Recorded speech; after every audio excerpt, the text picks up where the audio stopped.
I want to separate. I found someone who truly makes me happy, Julian. My name is Julian Vance. I'm 48, and I serve as a senior architect in the cybersecurity division at Apex Innovations in Portland, Oregon. That chat message popped up on the corner of my screen while I was in my home study on a Wednesday morning, participating in a remote conference call with my team at Apex. I was meticulously reviewing the latest threat intelligence reports. My wife, Evelyn, was supposedly attending a crucial business development summit in Seattle for 3 days. She'd emphasized how vital it was for Vance and Hayes Consulting, our jointly owned firm. It was routine, she'd assured me, just another trip to expand our network. A new notification pinged, insistent. I'm taking control of our shared company assets, Julian. The profits we've built since establishing Vance and Hayes Consulting, I'll be managing those from now on. You can keep the house if that matters to you. I certainly won't be needing it. I muted my microphone and camera on the conference call, a cold knot forming in my stomach. Simultaneously, on a separate monitor dedicated to displaying the dashboard of August Eye, the AI behavior analysis tool I'd personally developed and deployed, a series of crimson alerts began to flash insistently. An urgent, high-pitched warning tone, one I'd programmed for critical breaches, cut through the quiet of my study. August Eye was flagging unusual access patterns originating from Evelyn's account, specifically attempts to access highly confidential data within Vance and Hayes Consulting's secure servers, followed by an attempt to transfer a massive volume of files to an external, unauthorized cloud storage location. Something was profoundly wrong, far more wrong than a simple desire for a separation. I typed back a single, terse sentence into the chat window. I hope you find what you're looking for, Evelyn. That was it. No desperate pleas, no furious accusations, just those 7 carefully chosen words. The cold dread that had begun to creep and solidified into a chilling certainty. For the next hour, I meticulously analyzed the intricate logs generated by August Eye. It wasn't just about shared bank accounts anymore. This was about the very heart of the company we'd built together over 2 decades. Vance and Hayes Consulting, our client databases, proprietary algorithms, sensitive financial projections, even the intellectual property behind my August Eye system, which she knew was integrated into our company's operational security. All of it was now a target. When Evelyn initiated those data transfer attempts, she hadn't just tripped a simple alert. She had triggered a cascade of sophisticated security protocols I had painstakingly designed into August Eye. The AI didn't register emotional context or marital discord. It saw a high-privilege account attempting an unscheduled, bulk exfiltration of sensitive corporate data without the requisite multi-factor authentication and geofencing clearances. The system, designed for scenarios precisely like this, kicked in automatically, locking down her access. By noon, my secure work phone, the one linked to August Eye's critical notifications, lit up not with messages from Evelyn, but with system-generated alerts from the AI itself. User E. Hayden Admin. Access to secure data vault, HCN, Lion, projected revenue in Q4 blocked. Reason, unauthorized external transfer attempt. IP, redacted Seattle IP. Data volume, 7.8 GB. Another followed. User E. Hayes, admin, account privileges temporarily restricted pending security review.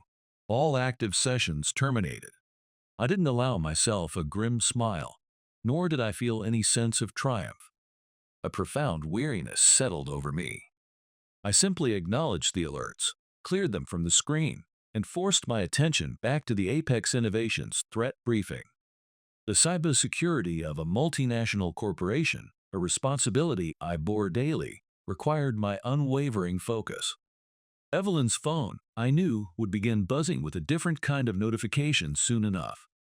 She'd attempt to access the company's cloud storage, the shared management dashboards, perhaps even her own administrative console for Vance and Hayes Consulting, and find every avenue systematically closed. August Eye, my creation, offered no sympathy for reckless, destructive decisions. I had learned that immutable lesson years ago, watching corporate accounts freeze during complex cyber espionage investigations I'd led. Data, like money, doesn't care about love, betrayal, or convenient timing. It adheres to immutable rules, to the logic of the systems designed to protect it. And Evelyn, in her haste and arrogance, had just flagrantly violated every single one of them. We'd been married for 20 years, a journey that began during our university days in Eugene. I was the quiet, analytical one even then, fascinated by complex systems, spending my hours coding and deconstructing algorithms while others socialized.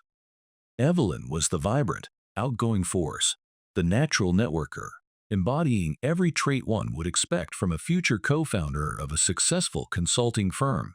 Charming, persuasive, always building connections. "You're far too meticulous with these systems, Julian," she'd often say, half exasperated, half admiring, after I'd spent a weekend refining the security protocols for our fledgling company. "Someone has to be, Evelyn," I'd reply, my tone unyielding. "Especially when our clients trust us with their most sensitive information." For years, that dynamic, that balance, had seemingly worked. I architected the technological backbone of Vance and Hayes Consulting, including the early versions of August I, while she masterfully handled client relations and business development. She traveled frequently.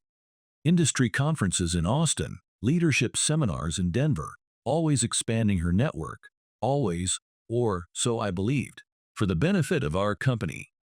The warning signs, in retrospect, had appeared with the stealth of a slowly encroaching fog. 6 months ago, she'd stopped inquiring about the long-term strategic security planning for our firm, a topic she once feigned interest in. 3 months back, she'd opened a new, high-limit corporate credit card in her name only, without our customary joint discussion, dismissing my query with a casual, "It's just for streamlining my travel expenses, darling." 2 weeks prior, during a rare quiet evening at home, she'd idly remarked that our guest room, often used as my secondary project lab, felt too cluttered with all your tech. "Who even comes to visit us here in Portland anymore anyway?" She'd mused, her gaze distant. My own sister, during a brief visit for Thanksgiving last year, had pulled me aside, her expression concerned. "Evelyn seems different, Julian, almost removed." "Just the pressures of scaling the business," I'd explained, perhaps more to convince myself than her. But Evelyn wasn't merely stressed. She was meticulously, covertly planning. While I poured my expertise into refining August I, constantly updating its AI-driven behavioral analysis capabilities, a system I had conceived after a catastrophic data breach at a former client's company had cost them millions and their reputation, she had apparently been studying its publicly known features, perhaps believing she understood its limitations, searching for perceived blind spots. Except August I, in its current iteration, didn't have blind spots when it came to internal threats from privileged users. Every critical system, every data repository within Vance and Hayes Consulting was interconnected, every significant data transaction monitored, not born from a fundamental distrust of my partner, but from a deeply ingrained professional habit, honed over years of thwarting sophisticated corporate espionage attempts and understanding precisely how sensitive information moves when individuals attempt to exfiltrate it covertly.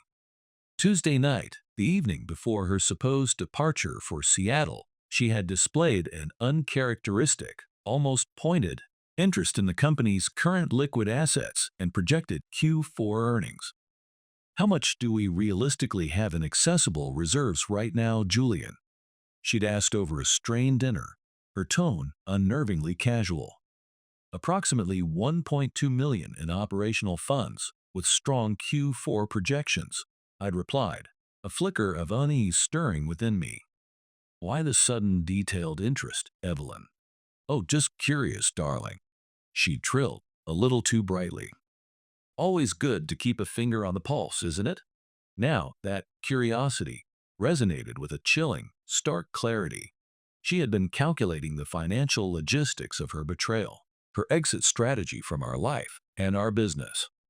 A wave of profound, icy anger washed over me, an emotion I rarely allowed myself to indulge. I considered calling her mother, a woman I'd always had a cordial, if somewhat distant, relationship with.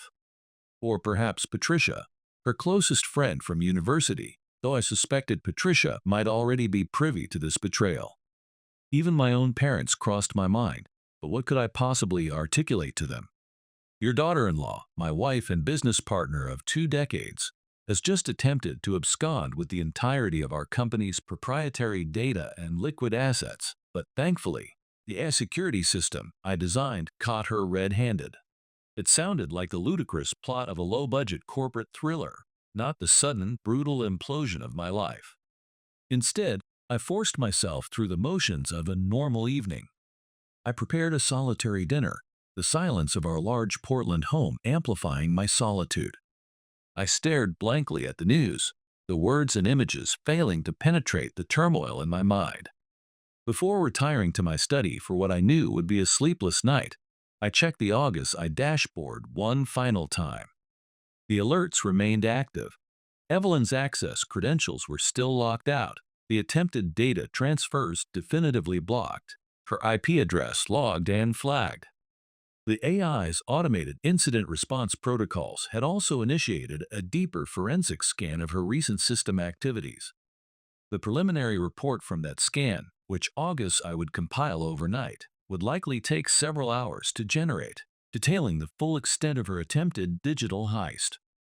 Evelyn had gambled everything on speed and on her flawed assumption that I, her husband and partner, would either be too slow to notice or too emotionally distraught to react effectively. She had gambled on her ability to access and exfiltrate everything of value before August I could intervene. She had forgotten, or perhaps conveniently chosen to ignore, that in our 20 years together, in the intricate tapestry of our shared business, I had never once overlooked a critical system detail, a potential vulnerability, or a significant financial anomaly. The inevitable call came on Friday morning, precisely at 11:30 a.m. As I was reviewing the completed August I forensic report on Evelyn's activities, a report that painted an even more damning picture than I had initially feared. Julian, I can't access any of the company files. Her voice, usually so smooth and controlled, now carried that distinct, brittle edge I recognized from past Vance and Hayes consulting conference calls when a high-stakes presentation had gone disastrously wrong. A thinly veiled panic masquerading as indignant annoyance. The cloud drive, the financial dashboards, even my damn email, it's all locked out. What is your current system access status, Evelyn? I asked, my voice deliberately calm, almost detached. Zero. It's completely zero, she shrieked, the pretense of composure shattering. How can it be zero? I need those files for my meetings in Seattle. Right, I said, the single word hanging heavy in the air between us. About those meetings and your access. I heard a sharp intake of breath on her end, then a strained, suffocating silence. I could almost visualize her, probably in some plush hotel room in Denver, not Seattle, her mind racing, her carefully constructed facade crumbling. What? What did you do, Julian? She finally managed, her voice a low, accusatory hiss. Nothing, Evelyn, I stated. The truth of it, absolute. I did nothing directly. August the AI behavior analysis tool you're well aware I developed and integrated into our company's infrastructure, detected highly anomalous activity from your account. Specifically, an unauthorized attempt to transfer a significant volume of sensitive corporate data, including client proprietary information and unreleased financial projections, to an external, unsecured server.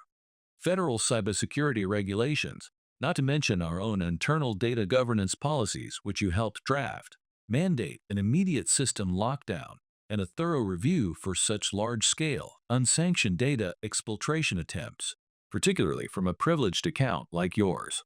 More silence, thicker this time, freighted with dawning comprehension, and, I suspected, a rising tide of fear. How long? She finally whispered, her voice barely audible. How long will this review take? Standard procedure for a security incident of this potential magnitude is 5 to 7 business days for the initial forensic analysis and containment, I replied, quoting the official protocol. However, if August Eye's deep scan uncovers further irregularities or evidence of malicious intent, the investigation could be considerably longer. And of course, all access will remain suspended until the investigation is fully concluded and all security concerns are remediated. She hung up without another word, the abrupt click echoing the sudden severing of our 2-decade connection. I sat there in my silent home office, the glowing August Eye dashboard displaying its neat, irrefutable rows of alerts and blocked actions. I took a slow sip of my now lukewarm coffee. Something fundamental, something deep within the core of my being, had irrevocably shifted. It wasn't just anger, though that emotion simmered beneath the surface like a dormant volcano. It wasn't precisely betrayal, though the sting of her actions was a raw, open wound. It was a profound, chilling clarity. For 20 years, I had meticulously architected our shared financial future, our business, our life. I had saved carefully, invested with prudence, and, most crucially, I had built sophisticated systems like August Eye to anticipate and neutralize threats, to protect what we had painstakingly created together. And Evelyn, the woman for whom I had done all this, the woman I had trusted as my partner in life and in business, had just demonstrated, with brutal efficiency, her intent to seize everything and vanish. But it wasn't the potential loss of company assets or even the shared wealth that inflicted the deepest cut. It was the cold, calculated efficiency of her betrayal. A casual chat message initiating the separation, the immediate, audacious attempt to loot our company, and the expectation of a swift, silent goodbye, as if she were merely closing out a distasteful business transaction. I pulled up the secure, encrypted portfolio for Vance and Hayes Consulting's long-term investments and reserve funds, access to which was governed by a separate set of protocols, far beyond Evelyn's reach. Thanks to August Eye's immediate intervention, her attempted data heist and potential siphoning of liquid assets had been completely thwarted. Our corporate retirement accounts, meticulously managed and diversified, remained untouched and secure. The house in Portland, which we'd purchased 5 years ago for a modest sum, had, thanks to the city's booming tech-driven real estate market, nearly doubled in value. My own modest personal investments, held in individual accounts completely separate from our marital or business finances, our carefully accrued savings bonds, everything was still there, shielded by the very protocols and systems I had designed and implemented, often while she was away on one of her many networking trips. My personal phone, the one not linked to August Eye, showed 23 unread chat messages from Evelyn by Friday afternoon. Each one, I could imagine, escalating in tone from confusion to outrage to, perhaps, a dawning desperate fear. I didn't read a single one. What, precisely, was there left to discuss? The divorce lawyer I consulted on Saturday morning, Adrian Shaw of Shaw and Associates, a renowned expert in cybercrime and intellectual property disputes, was sympathetic yet clinically direct. His Portland office, filled with commendations for his work on high-profile tech litigation, exuded an air of quiet competence. "File immediately, Julian," Shaw advised, his gaze sharp and discerning as I outlined the events, supported by the initial printouts from August Eye's logs. "Document absolutely everything, every alert from August Eye, every communication, every financial statement. The attempted theft of corporate assets and proprietary data, especially through such clearly illicit means, will weigh very heavily in your favor, not just in the divorce proceedings, but potentially in other legal avenues as well." I filed the divorce papers first thing Monday morning. Simple, irrefutable grounds of irreconcilable differences, compounded by gross financial misconduct and attempted corporate sabotage. There were no requests for alimony from my side, no complex splitting of unaffected personal assets, just a clean, decisive severing. The Portland house, purchased with funds I had earned long before our marriage, would, by legal precedent and our prenuptial agreement, remain solely in my name. I hadn't touched our joint personal checking account. I let its modest $3,000 balance sit, untouched. Evelyn, I decided with a flicker of grim irony, could have that small, insignificant part. By Tuesday, the full, stark reality of the situation began to truly settle in. I wasn't, by nature, a vengeful man. I never had been. My satisfaction came from building elegant systems, from solving complex problems, not from personal retribution. But I wasn't naive either, a fact Evelyn had catastrophically misjudged. The very same sophisticated AI-driven security architecture I'd built to protect Apex Innovations' global clients from cyber threats had, with unwavering precision, protected me from my own wife.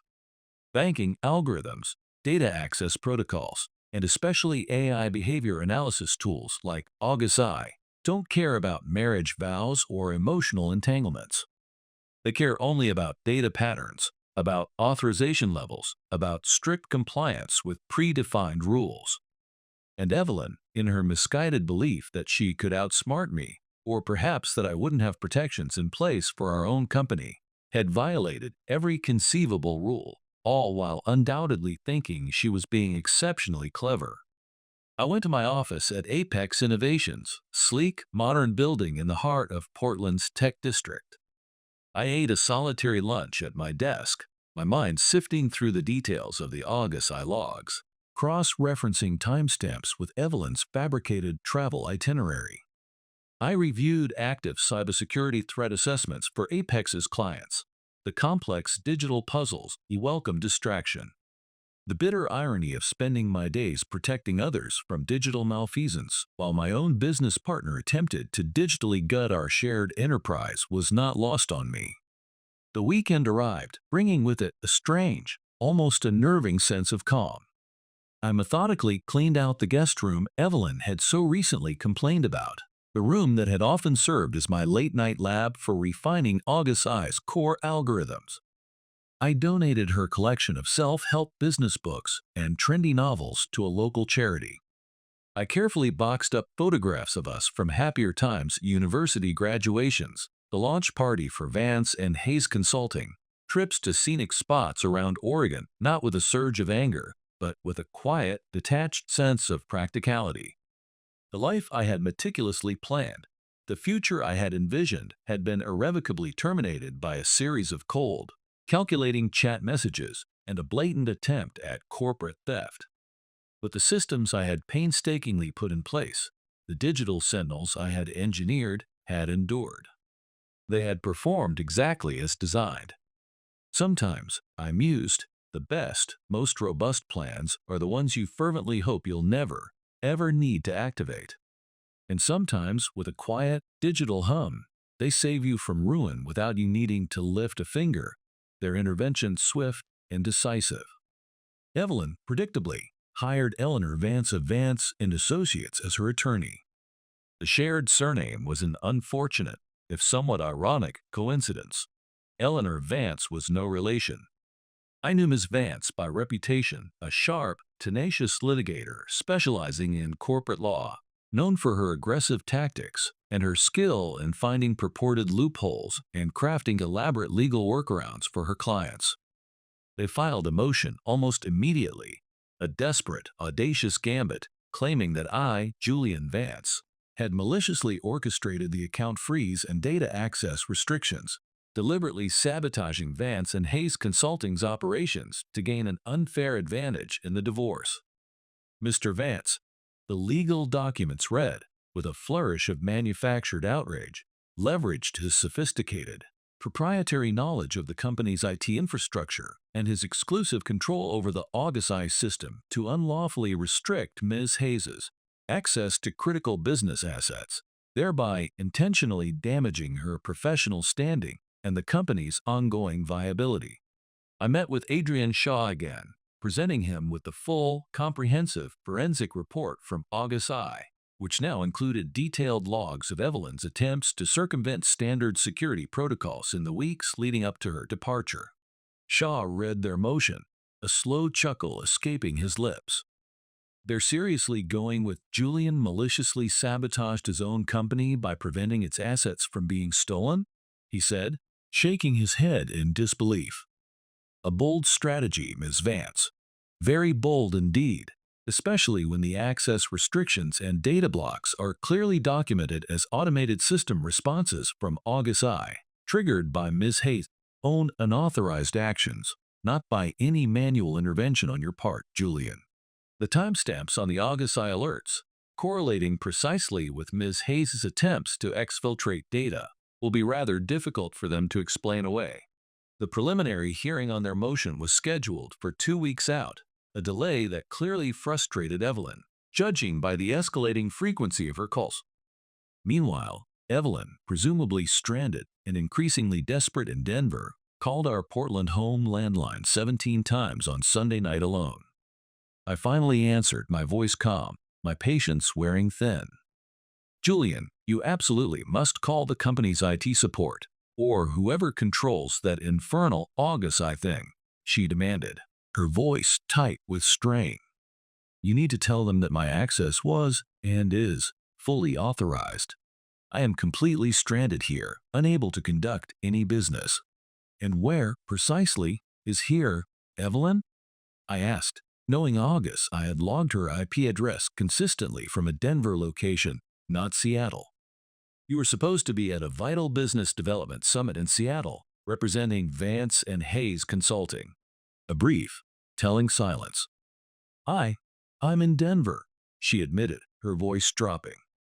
I'm staying with friends. Denver, I repeated, letting the single word hang in the air. That's quite a detour from Seattle, isn't it?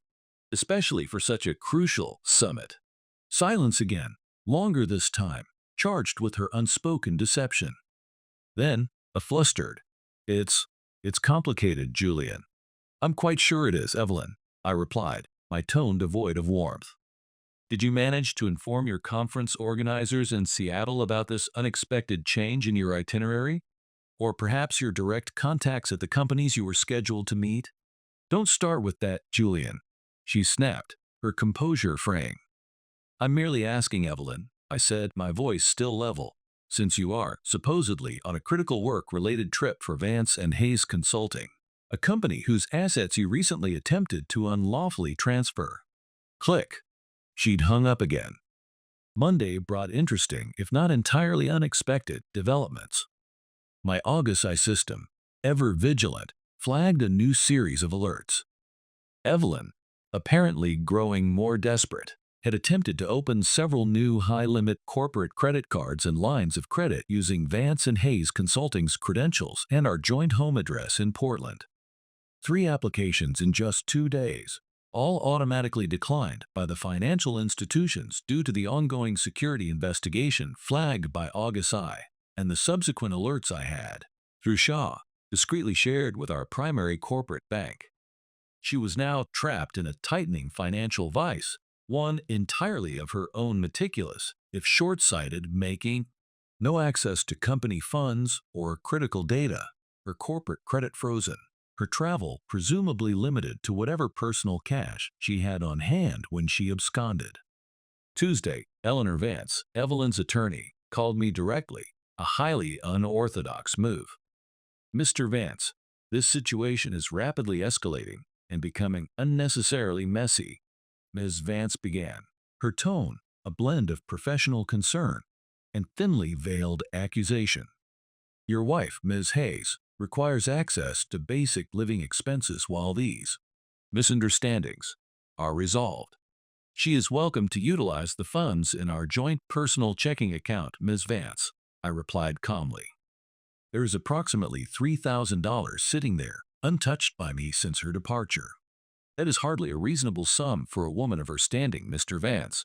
Ms. Vance counted, her voice rising slightly. It is, however, the amount we have always maintained in that account for unforeseen personal emergencies, Ms. Vance, I stated factually. A considerably more modest sum than the entirety of Vance and Hayes Consulting's liquid assets and proprietary data, which Ms. Hayes apparently considered reasonable to attempt to transfer without any discussion, authorization, or, indeed, any legal right. Eleanor Vance hung up with a frustrated sigh. Wednesday brought revelation through entirely unexpected and deeply unsettling channels. Alan Murphy, Evelyn's primary contact and supposed sponsor at a major prospective client company, the one she was allegedly meeting at the Seattle summit, called my direct line at Apex Innovations, his voice laced with confusion and growing concern. "Julian? Alan Murphy here. We had a series of critical planning meetings scheduled with Evelyn Hayes this week in Seattle regarding the Vance and Hayes consulting proposal for our new Pacific Northwest logistics hub. She never arrived. Was Evelyn? Was she actually registered and scheduled to be at our internal Seattle conference this week? Our corporate travel and HR departments have no record of her official registration or any travel arrangements booked through our portal for her." A cold wave washed over me. I considered lying, offering some vague excuse to protect what little remained of Evelyn's professional reputation, for the sake of the company we had built. But the clarity that had descended upon me since her betrayal was sharp, unyielding. Instead, I said, my voice carefully neutral, "You would have to ask Evelyn directly about her schedule and attendance, Alan." "We've tried," Alan replied, a note of exasperation creeping into his tone. "She hasn't returned any of my team's calls or messages since Tuesday.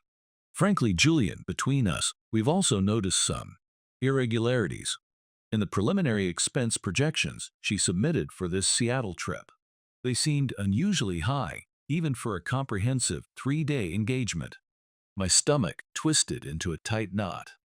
This wasn't just a personal betrayal, a catastrophic marital implosion, and an attempt to gut our company. This was spiraling into potential professional misconduct, perhaps even fraud involving our clients. "I'm afraid I can't speak to those specific expense reports, Alan," I said, choosing my words with extreme care. "Understood, Julian," he said, though his tone suggested anything but. "But if she happens to contact you, well, never mind. Thanks for your time, Julian. I hope everything is all right on your end." The August investigation, now running in its deepest forensic mode, expanded its parameters based on these new, disturbing inputs. Representatives from our primary corporate bank, alerted by Shaw about the potential for broader financial misconduct, contacted me directly later that afternoon. "Mr. Vance," the bank's fraud investigator began, his voice grave, "in reviewing the activity logs associated with Vance and Hayes Consulting's primary accounts, triggered by the initial security alerts from your August system, we've discovered multiple unusual fund transfers. These are not the large-scale transfers Ms. Hayes recently attempted, which were blocked, but smaller, more insidious movements of capital between corporate accounts and several newly established, unidentified personal accounts. These transfers have occurred over the past 18 months, all originating from the same workstation IP address that August I flagged as attempting the recent major data exfiltration. Evelyn hadn't just tried to steal from us in one audacious swoop. She had, it appeared, been systematically siphoning company funds, embezzling from the business we had built together for well over a year. My meticulously planned, orderly life, the life I had believed was built on a foundation of shared trust and mutual respect, shattered completely, the pieces scattering like shards of glass. Every single foundation I had counted on our marriage, Evelyn's professional integrity, basic, fundamental honesty, now appeared utterly compromised, a carefully constructed illusion. But I hadn't pushed her towards these criminal acts. I had simply, through diligence and foresight, built systems, brilliant, impartial systems that caught her when her greed and arrogance finally led her to make a catastrophic misstep. Thursday morning, Eleanor Vance, presumably under duress from an increasingly desperate Evelyn, filed an emergency motion with the Portland court, demanding immediate access to Vance and Hayes Consulting funds for Ms. Hayes's essential living and business operational expenses. The judge, a no-nonsense woman known for her sharp legal mind, set a quick hearing for the very next day, Friday. I prepared for the hearing with the same methodical precision I applied to deconstructing a complex cyber attack. I printed out the complete August alert logs, the forensic analysis of Evelyn's account activity, the bank statements showing the suspicious smaller transfers, and a detailed timeline of her fabricated Seattle trip versus her actual logged location in Denver. My years of training as a cybersecurity architect, my ingrained habit of evidence-based analysis kicked in. In a courtroom, as in a data breach investigation, irrefutable evidence always speaks far louder than unsubstantiated accusations or emotional appeals. The night before the hearing, as I was finalizing my documentation with Shah, a single text message arrived from Evelyn. "Julian, I'm so sorry it has come to this." I stared at the message, a bitter taste in my mouth. I didn't respond. Apologies offered only after an attempted grand larceny, and now the exposure of systematic embezzlement rang as hollow and meaningless as a corrupted data file. Friday arrived, the Portland sky a canvas of cold, unyielding gray, mirroring the bleakness I felt internally. At the county courthouse, a stark, modern building that felt more like a fortress than a hall of justice, I saw Evelyn for the first time since her duplicitous business trip departure. She looked diminished, smaller, somehow, than the vibrant, confident woman I had once known. Her usually impeccable attire was slightly rumpled, her face pale and drawn, dark circles etched beneath her eyes. She avoided my gaze as we waited in the sterile hallway outside the courtroom. "Why, Julian," she whispered, her voice raspy as her lawyer, Ms. Vance, was momentarily distracted by a court clerk. It was the first direct, non-accusatory question she had asked me since this nightmare began. "Why what, Evelyn?" I asked, my own voice flat, devoid of the turmoil raging within me. "Why did I notice your attempt to loot our company? Why did August the system I designed to protect our assets, function exactly as intended? Or perhaps, Evelyn, the more pertinent question is, why did you, after 20 years of shared life and enterprise, attempt to take everything we built and destroy it all in a single, greedy act of betrayal?"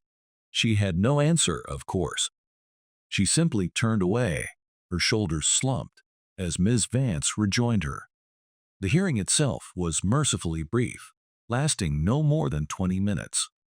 The judge, her expression stern and impatient, reviewed the concise summary of August's fraud reports presented by Shaw, noted the clearly automated, non-manual nature of the account holds and data blocks, and listened with thinly veiled skepticism to Ms. Vance's increasingly desperate arguments about unforeseen system malfunctions and Ms. Hayes's urgent need for operational capital. The judge then ruled, with decisive finality, that access to the modest $3,000 in the joint personal checking account was more than sufficient for Ms. Hayes's basic personal needs during the ongoing, and now clearly expanding, investigation into her financial activities.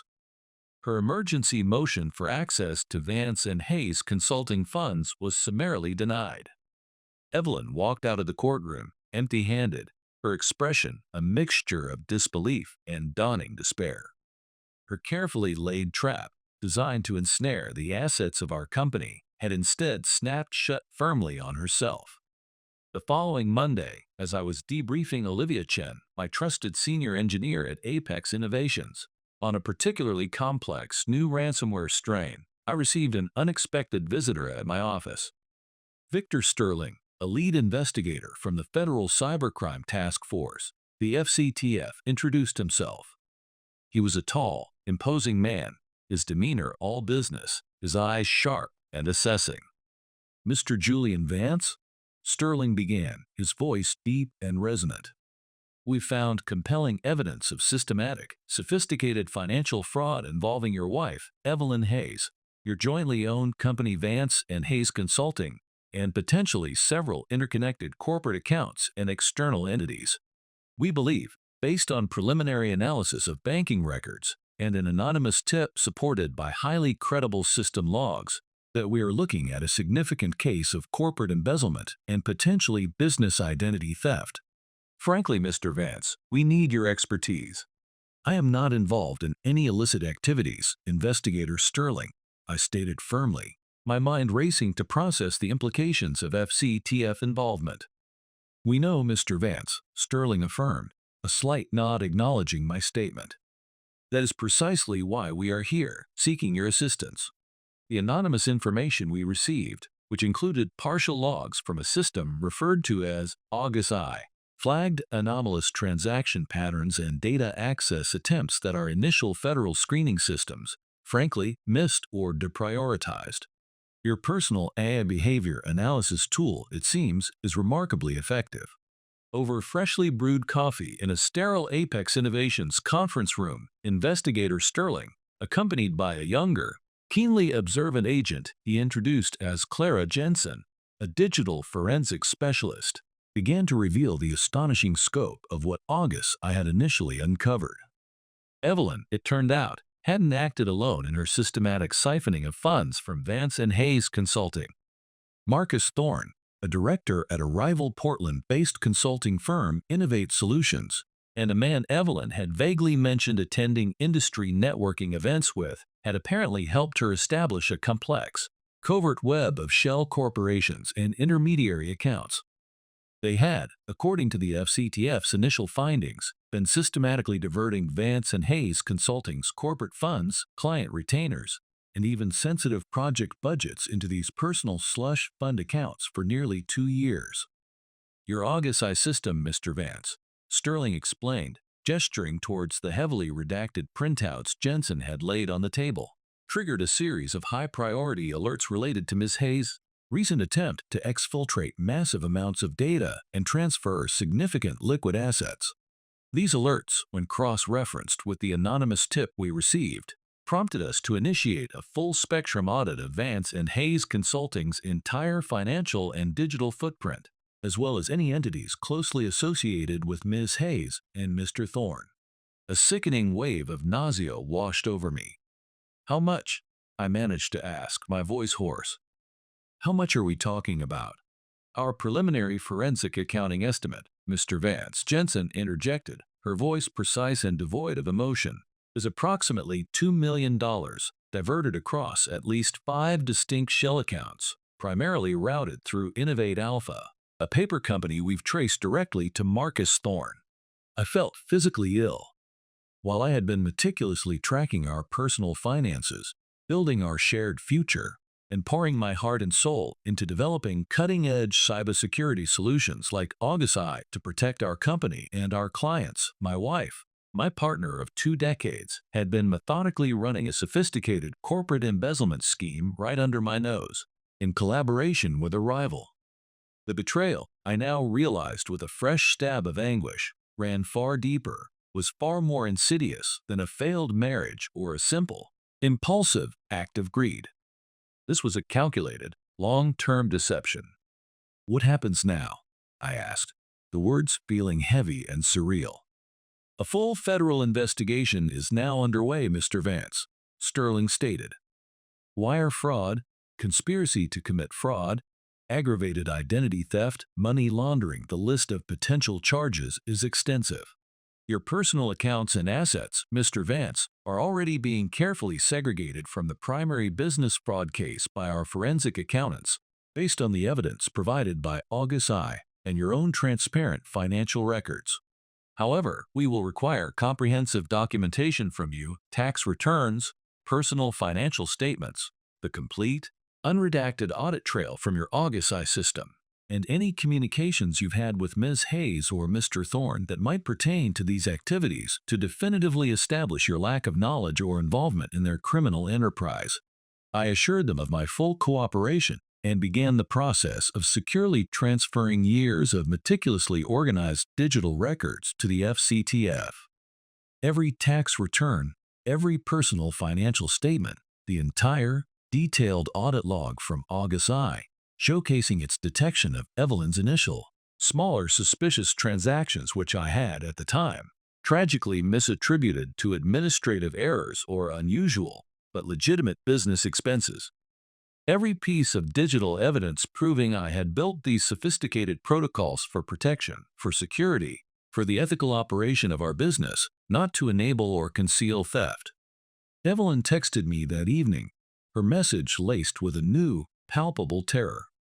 Julian, they're talking about federal charges now. The FCTF. They think that we took millions. You have to help me, Julian. I didn't respond. What, in God's name, could I possibly say to that? Tuesday brought yet more sickening revelations, cascading like a data breach through my already shattered reality. Our longtime family realtor, James Everett, a man who had helped us find our beautiful Portland home years ago, called, his voice hesitant and deeply uncomfortable. Julian, I've had some highly unusual inquiries about your property on Westover Road, James began. Someone, claiming to represent both you and Evelyn, has been aggressively asking about putting your house on the market immediately as a potential pocket listing. They mentioned a pre-approved, all-cash buyer, ready to close quickly, but at a price significantly below current market value around $300,000, if you can believe it. $300,000? I echoed, stunned. That was roughly the original purchase price from 5 years ago, a figure that bore no relation to its current fair market valuation of nearly $500,000 in Portland's competitive market.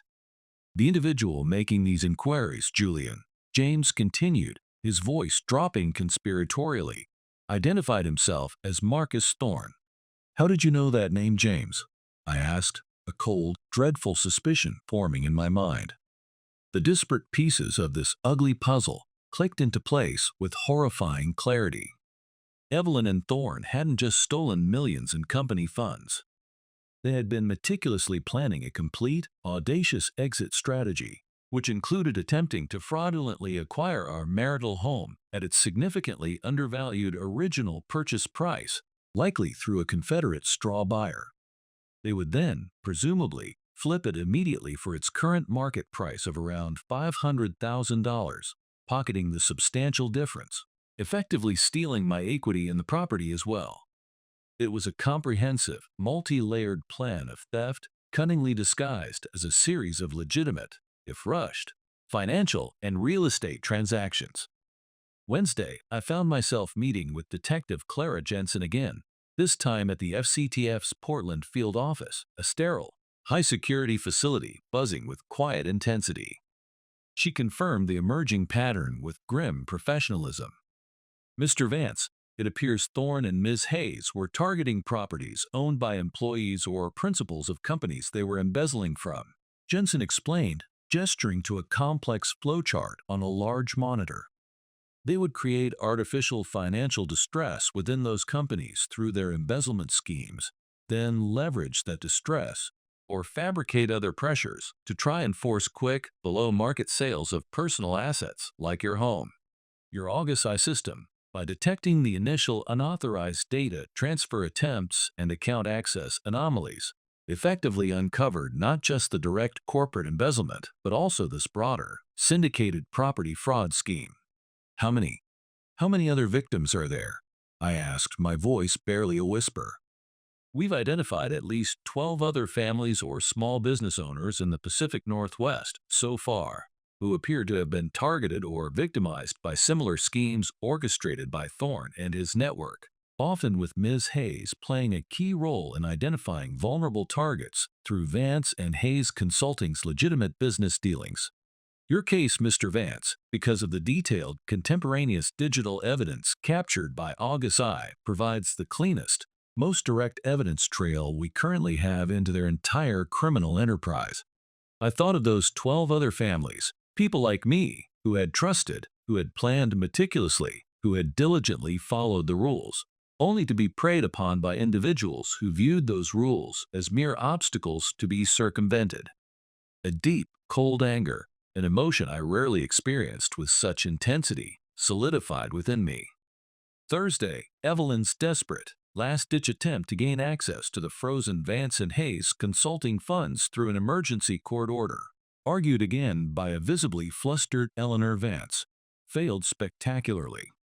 The judge, now fully briefed by the FCTF on the scope of the federal investigation, dismissed the motion with prejudice. Later that day, Ms. Vance, looking shaken and defeated, requested an urgent conference call with Adrian Shaw and myself. "Your client, Ms. Vance," Shaw began, his tone firm and unwavering, "needs to prepare herself for a federal indictment on multiple felony counts. The FCTF's investigation has, as you are now aware, expanded far beyond the initial scope of marital assets or a simple corporate dispute." Eleanor Vance looked genuinely shaken, her usual courtroom bluster completely gone. They're talking about federal wire fraud, conspiracy to commit bank fraud, aggravated identity theft, and potentially even RICO charges if the U.S. Attorney's Office can definitively establish an ongoing criminal enterprise, she murmured, more to herself than to us.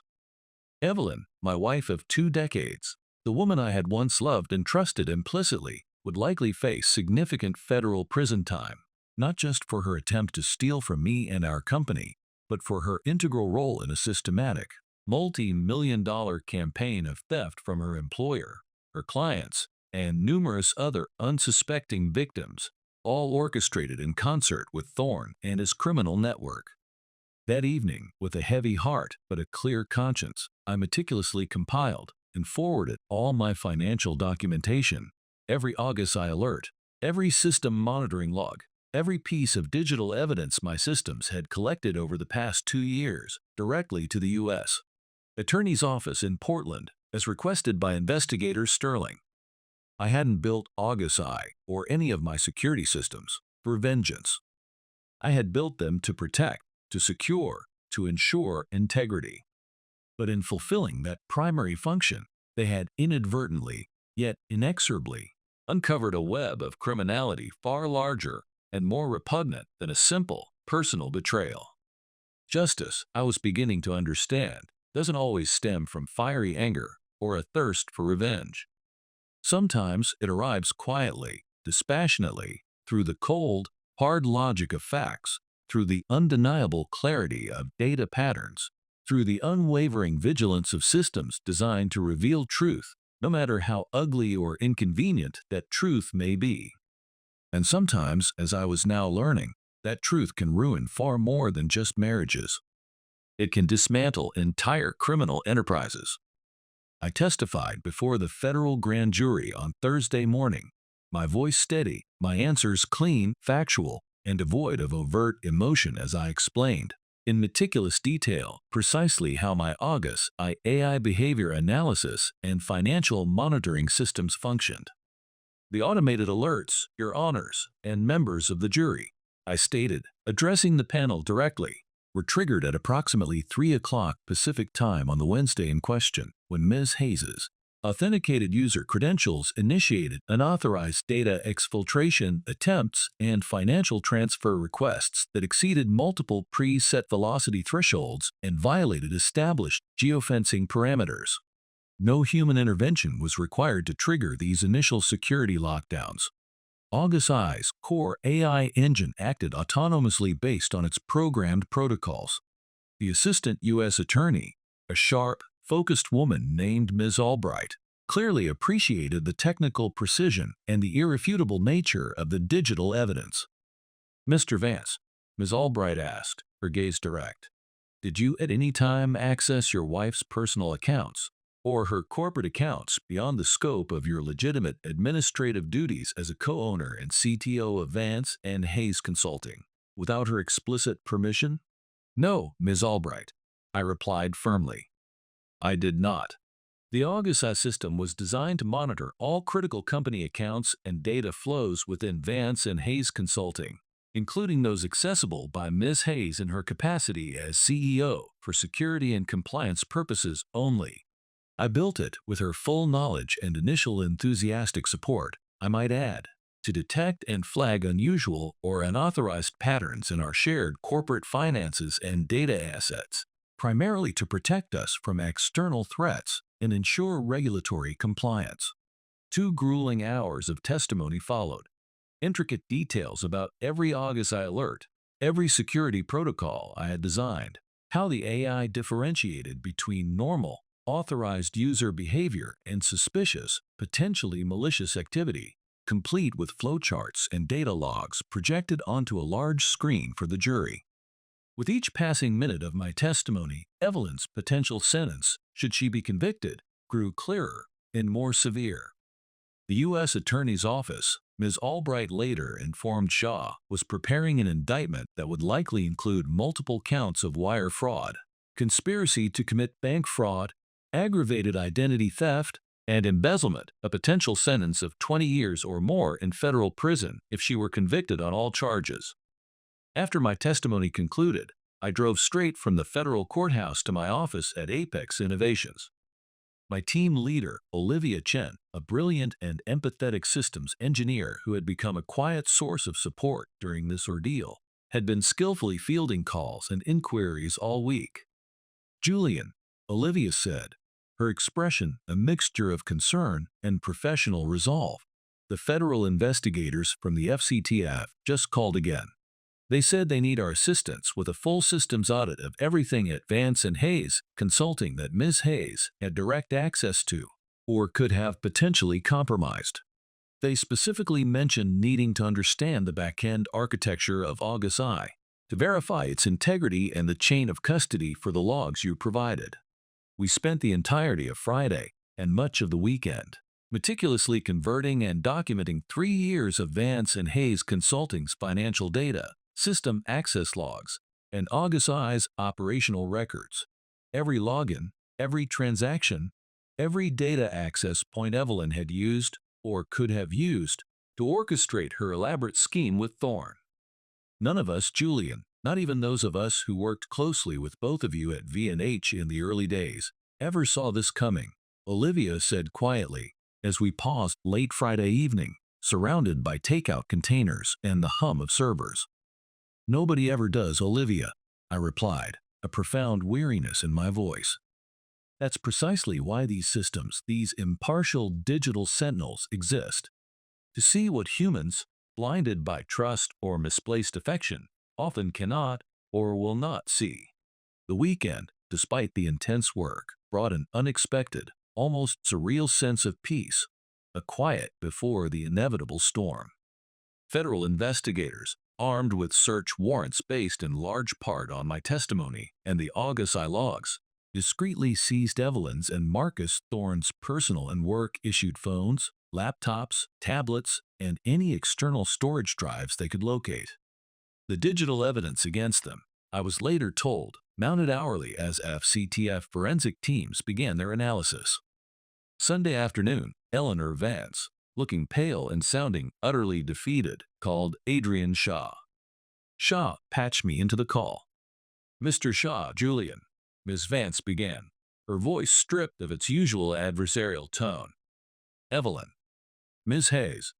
She wishes to offer information to the U.S. Attorney regarding what she claims are larger, potentially more significant financial crimes orchestrated primarily by Marcus Thorne and his associates at Innovate Solutions. She is prepared to name names, provide account details, cooperate fully if the charges against her can be substantially reduced or if she can be considered for a cooperation agreement." "That, Ms. Vance," Shaw replied, his voice firm but fair, "is a matter strictly between your client and the federal prosecutors." However, Ms. Vance pressed on, a note of desperation creeping in. The prosecutors, they might inquire with Julian, with Mr. Vance, about the possibility of marital reconciliation, or at least some form of public support from him, as potential character witness material, should this proceed to trial. I thought carefully, the weight of 20 years, the fresh sting of betrayal, the cold, hard facts of her crimes, all swirling in my mind.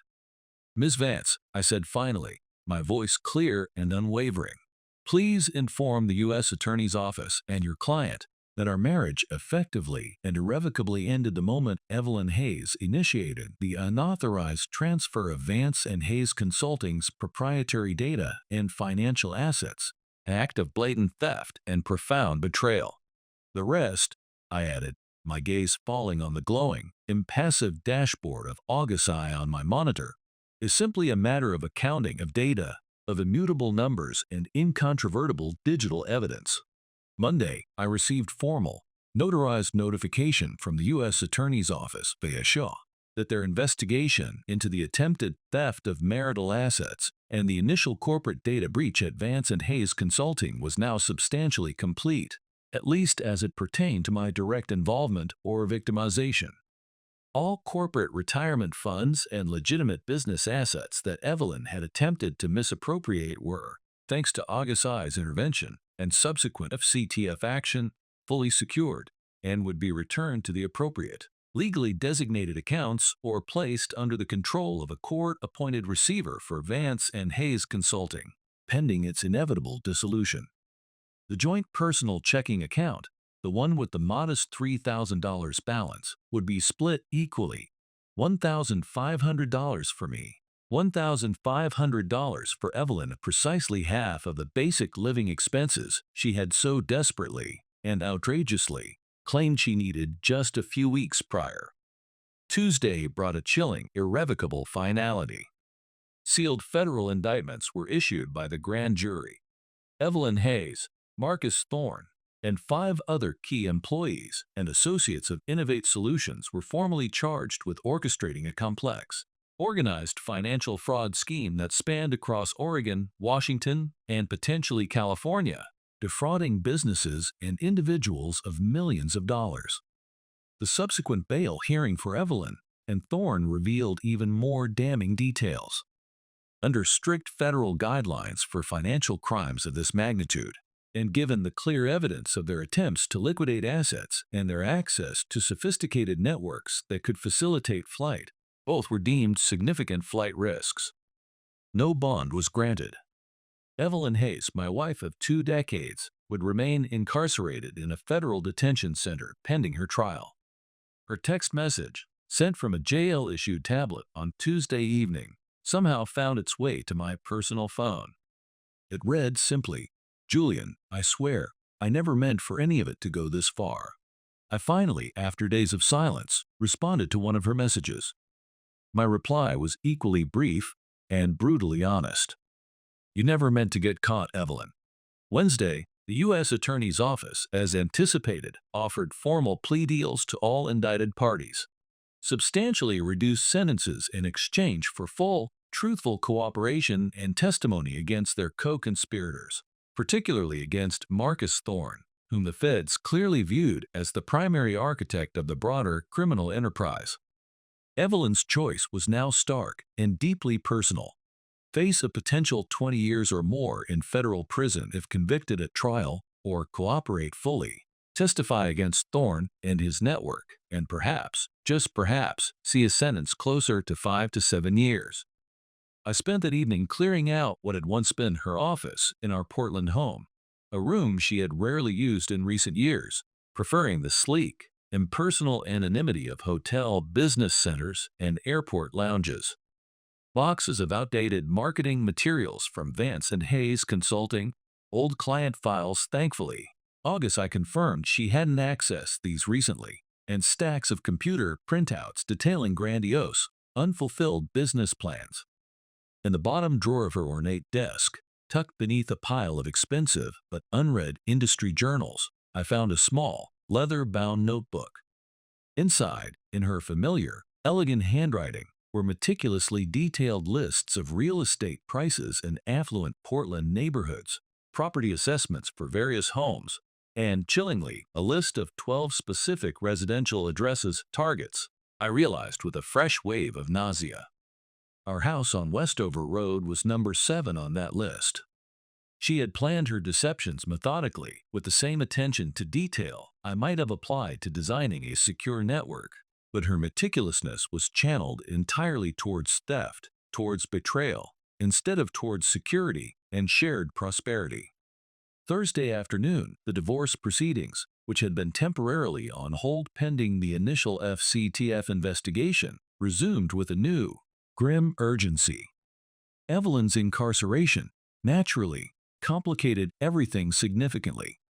Your wife, Mr. Vance, her newly appointed, weary-looking public defender, explained to Shaw during a brief pre-hearing conference, is now willing to concede all claims to any and all marital property, including the full equity in the Portland residence, and any remaining assets of Vance and Hayes Consulting.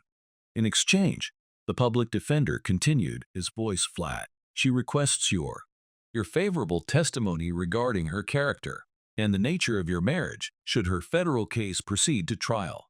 I have already testified under oath before a federal grand jury about everything I know regarding Ms. Hayes' actions. The financial systems she compromised, the August I alerts she triggered, the extent of the data and funds she attempted to steal. I stated firmly to Shaw, who relayed my position. She is now, apparently, asking for purely personal testimony, Mr. Vance. The public defender clarified. About your life together, your marriage, any mitigating personal circumstances you might be aware of. I considered this for a long, silent moment. 20 years of shared history, the woman I thought I knew intimately, the elaborate, devastating schemes I had never once suspected her capable of. I will testify, if subpoenaed, about what I observed, factually and truthfully, nothing more, nothing less, I finally said. My personal feelings, or any attempt to mitigate her calculated criminal actions, are entirely irrelevant. Adrian Shaw filed the necessary papers with the family court later that day, confirming the terms of the uncontested divorce. The Portland house remained mine. All retirement accounts and personal assets I held prior to or separate from the marriage were confirmed as my sole property, and any claim for spousal support or alimony from Evelyn was unequivocally rejected, a moot point, given that any significant federal sentencing would make such considerations irrelevant. Friday, I received a letter, handwritten on thin, official-looking jail stationery, forwarded through her public defender. Julian, it began, the handwriting shaky, almost unrecognizable. I got lost, Julian. Lost in the money, and the thrill of it, I suppose. It all started to seem so easy, like a game. Marcus Thorne. He kept saying the systems, even your August eye, could be worked around, that there were always blind spots, always loopholes. I chose to believe him, his promises of a new, exciting life, over you, over everything we built. I am so profoundly sorry, Julian. I read the letter once, then carefully folded it, and placed it in the thick file. Shaw was maintaining a more evidence of her admission of guilt, I supposed, not a catalyst for any forgiveness I did not, and could not, yet feel. The systems I had meticulously built, August I and its supporting infrastructure, kept working day and night, automated, impartial, diligently catching crimes, flagging anomalies, while marriages, partnerships, and entire criminal enterprises crumbled around them. The federal trial of Evelyn Hayes, Marcus Thorne, and their co-conspirators lasted 17 grueling days. I was called to testify twice. First, for the prosecution, I reiterated the technical details of August I, how it detected Evelyn's initial data exfiltration attempts, and how its logs provided an irrefutable timeline of her actions. Second, I was called by Evelyn's own defense attorney, a desperate, last-minute attempt to paint her as a naive, easily manipulated victim of Thorne's influence. Mr. Vance, her lawyer asked, his tone oozing with feigned sympathy, did you ever during your 20 years of marriage suspect your wife, Miss Hayes, of any, shall we say, questionable professional activities or associations? No, I replied truthfully, my voice steady. I trusted her, implicitly. And when, Mr. Vance, did that profound trust end? The lawyer pressed, hoping, perhaps, for some emotional outburst, some flicker of lingering affection he could exploit. That trust, sir, I stated, my gaze unwavering, locking with Evelyn's across the courtroom, ended precisely at 3 o'clock Pacific time on Wednesday, August 14th, when my AI behavior analysis system, August I, detected and blocked her attempt to unlawfully transfer the entirety of Vance and Hayes Consulting's proprietary client data and liquid financial assets to an unauthorized external server, an act she initiated covertly from a hotel room in Denver while claiming to be at a business summit in Seattle. The jury, a panel of ordinary Portland citizens, listened with rapt, almost unnerving attentiveness. Evelyn, seated at the defense table, seemed to shrink smaller with each passing day of the trial. Her once stylish designer clothes had been replaced by standard, ill-fitting jail-issued attire. Her face was pale, her eyes haunted. The vibrant, confident woman I had married now just a shadow, a ghost of her former self. On day 12 of the trial, Marcus Thorne, facing overwhelming digital evidence and the damning testimony of several lower-level co-conspirators who had already accepted plea deals, abruptly cracked. His plea deal was hastily accepted by the prosecution.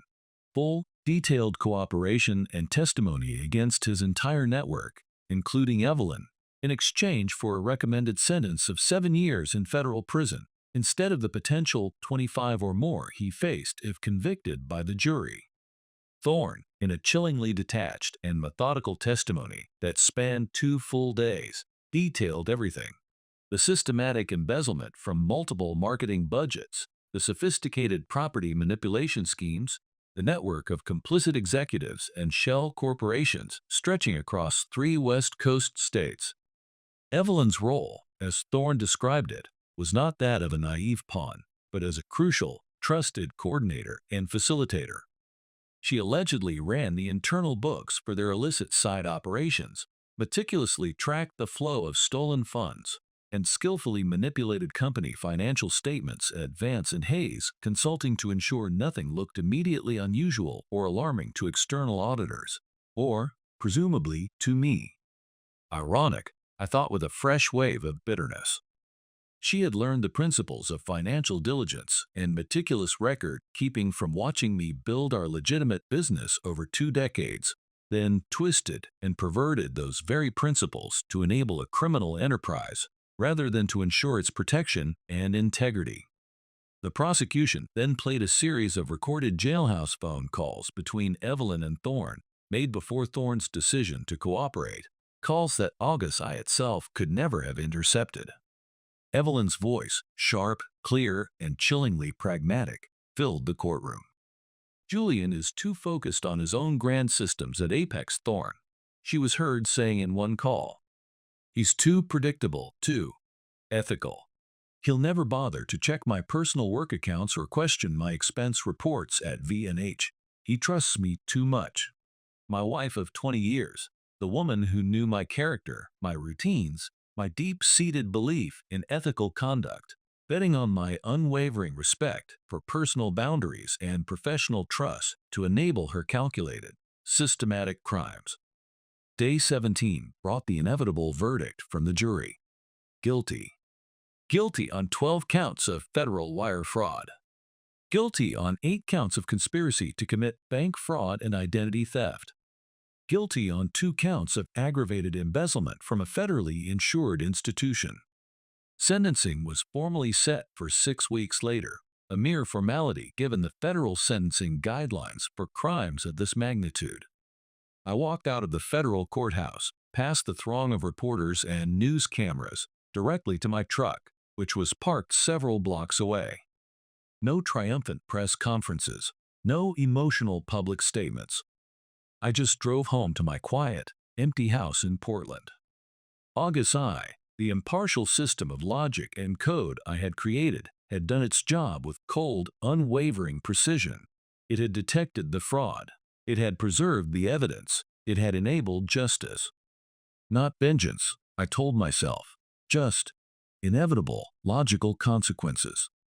2 months after the verdict, at a brief, somber sentencing hearing, Evelyn Hayes received a sentence of 18 years in a federal correctional facility for women. Marcus Thorne, due to his cooperation, received a sentence of 9 years. The other, smaller players in their network received varying sentences, mostly in the range of 3 to 5 years. Shortly thereafter, I sold a house on Westover Road. It sold quickly for its full market value of $500,000. Netting me a substantial sum after all fees and taxes were paid, more than enough to start completely fresh, somewhere far away from the ghosts of my former life in Portland. I kept my challenging and fulfilling job as a senior cybersecurity architect at Apex Innovations, though I transitioned to a primarily remote work arrangement. I immediately began to enhance and expand the capabilities of my August system, incorporating new algorithms and learning modules specifically designed to detect the kind of sophisticated, long-term corporate embezzlement and internal collusion schemes that Evelyn and Thorne had perpetrated. These updates you're proposing for August I. Julian, Olivia Chen reported to me during a virtual project review. They have the potential to save other companies, other unsuspecting partners, literally millions of dollars, perhaps even prevent catastrophic business failures. That's precisely the point, Olivia, I replied, a quiet sense of purpose settling within me. That has always been the point. The divorce from Evelyn was finalized quietly, efficiently, and without any further contention. Her guilty plea and subsequent federal incarceration effectively eliminated any grounds for contesting the settlement Adrian Shaw had drafted. I signed the final dissolution papers in Shaw's Portland office while Evelyn, I presumed, was beginning the long, arduous process of adapting to her new life within the stark confines of a federal prison. Shaw called me a week later with a final, satisfying update. Full financial restitution has been ordered by the federal court, Julian, he informed me. It will likely take years, perhaps decades, for Thorne and Ms. Hayes to repay the full amount, given their current circumstances, but the judgment is on record. More importantly, your personal and corporate retirement funds, those that August I protected, are now permanently and irrevocably secured under your sole control. I bought a smaller, more manageable house in Bend, Oregon, a quiet, scenic town nestled in the Deschutes National Forest. One-story, simple, modern architecture with no superfluous guest rooms to clutter, no painful reminders of those 20 wasted years and a trust so catastrophically betrayed. I also began teaching part-time as an adjunct professor at Northwood University's satellite campus in Bend, a graduate-level course on advanced cybersecurity threats and AI-driven fraud detection, twice a week, using anonymized but very real case studies including, carefully disguised, certain elements of the Vance and Hayes consulting debacle to illustrate critical lessons. Trust, but always, always verify. I would tell my students, my voice resonating with the hard-won wisdom of experience. Because systems, well-designed and impartially executed systems, will often protect you when people, flawed and fallible people, cannot or will not. I occasionally received letters, forwarded through her public defender, from the federal prison where Evelyn was incarcerated. Her expressions of remorse, her pleas for forgiveness, seemed to deepen with each passing year of her isolation. I never responded. I never visited. I didn't consciously withhold forgiveness out of cruelty, but rather I chose to maintain a clean, dispassionate distance. Our paths had diverged too catastrophically, too irrevocably. The systems I had built, the systems I continued to refine, operated without emotion, without bias. Complex algorithms diligently catching subtle patterns, elegant mathematics revealing stark, immutable truth. I learned, slowly, to live my own life in much the same way, ordered, logical, and secure. 3 years later, my morning coffee ritual in Bend was firmly established, strong, black, consumed while reviewing the overnight global cybersecurity threat intelligence feeds. A simple, healthy breakfast. Automated market checks on my personal investments. My drives to the Northwood campus, when I taught in person, were along scenic, uncrowded highways with no old, painful destinations to consciously avoid. Sometimes, when running errands or visiting colleagues in Portland, I would pass by the sleek, new corporate headquarters of what had once been Innovate Solutions, now rebranded and under entirely new management after the FCTF's extensive investigation. A stark reminder of the pervasive nature of greed and the enduring necessity of vigilance.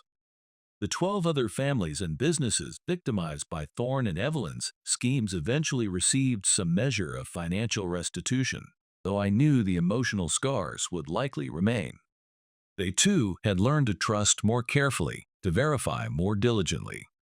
Life, for me, continued, orderly, systematic, and, thanks to August I and the lessons I had learned, remarkably well protected. The core lesson, the one I carried forward into every new system I designed, every lecture I delivered, was this: betrayal happens, theft occurs, human frailty is a constant. But robust, intelligent systems, meticulously designed and ethically deployed, can endure. They can provide a bulwark against chaos, a bastion of order in an often disorderly world. And sometimes, true, lasting justice arrives not through fiery emotional conflict or dramatic courtroom confrontations, but through the quiet, irrefutable logic of well-written equations, through the impartial, unblinking gaze of a system like August Eye. I have, at long last, made my peace with that profound and often challenging mathematics.